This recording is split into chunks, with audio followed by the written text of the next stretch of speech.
साल 2004 से साल 2014 तक देश में यूपीए की सरकार थी। इस गठबंधन का नेतृत्व कांग्रेस के पास था। अब वर्तमान केंद्र सरकार ने फैसला किया है कि यूपीए सरकार के आर्थिक कुप्रबंधन को लेकर संसद में श्वेत पत्र लाया जाएगा। ऐसा माना जा रहा है कि 9 फरवरी या 10 फरवरी को ये श्वेत पत्र पेश किया जा सकता है। इसके चलते संसद के बजट सत्र को एक दिन आगे बढ़ा दिया गया है। लेकिन आखिर क्या होता है श्वेत पत्र? केंद्र सरकार इस श्वेत पत्र में किन मुद्दों पर बात करेगी? इन सभी सवालों के जवाब के लिए इस वीडियो को अंत तक जरूर देखिए। नमस्ते, मैं हूं कुमार शर्मा और आप देख रहे हैं न्यूज नेशन का डिजिटल प्लेटफॉर्म।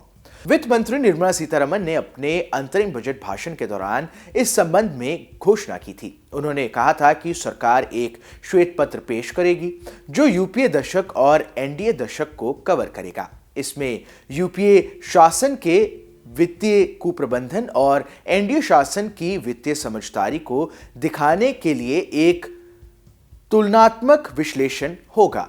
अब वित्त मंत्री निर्मला सीतारमण कांग्रेस के नेतृत्व वाले यूपीए के सत्ता छोड़ने के बाद देश की खराब आर्थिक स्थिति को उजागर करने के लिए दोनों सदनों में श्वेत पत्र पेश करेंगी।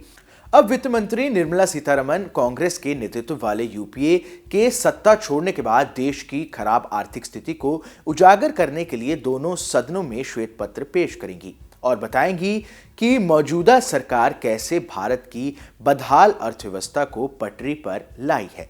5 फरवरी को ही प्रधानमंत्री नरेंद्र मोदी ने लोकसभा में राष्ट्रपति के अभिभाषण पर धन्यवाद प्रस्ताव पर हुई चर्चा का जवाब देते हुए कांग्रेस पर खूब निशाना साधा था। उन्होंने सदन में कहा था कि कांग्रेस सिर्फ एक परिवार में उलझ गई है। इन्होंने देश के लोगों के लिए कोई काम नहीं किया है।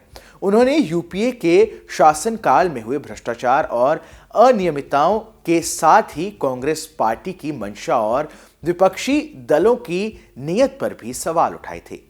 चलिए आपको ये बताते हैं कि इस श्वेत पत्र में किन मुद्दों पर बात की जाएगी। लेकिन उससे पहले ये जानते हैं कि श्वेत पत्र आखिर होता क्या है, इसे संसद में कैसे लाया जाता है।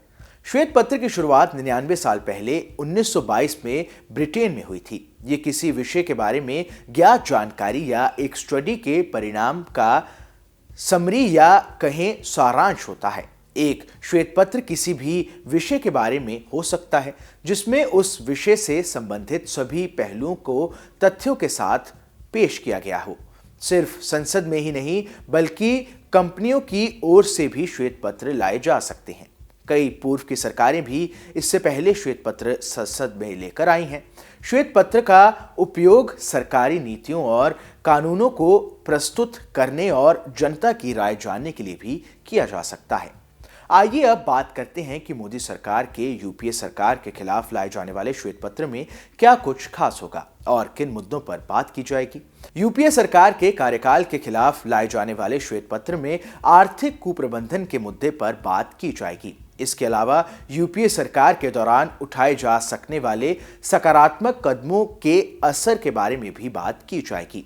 श्वेत पत्र में खास तौर पर यूपीए शासनकाल में आर्थिक अनियमितताओं का असर देश की अर्थव्यवस्था पर किस तरह पड़ा है, इस पर भी चर्चा की जाएगी। माना जा रहा है कि सरकार और विपक्षी सांसदों के बीच इस मुद्दे पर जमकर बवाल हो सकता है।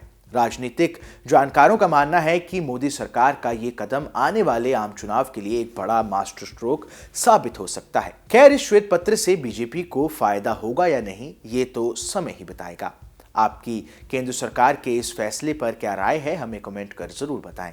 देश दुनिया की तमाम बड़ी खबरों के लिए देखते रहिए न्यूज नेशन का डिजिटल प्लेटफॉर्म।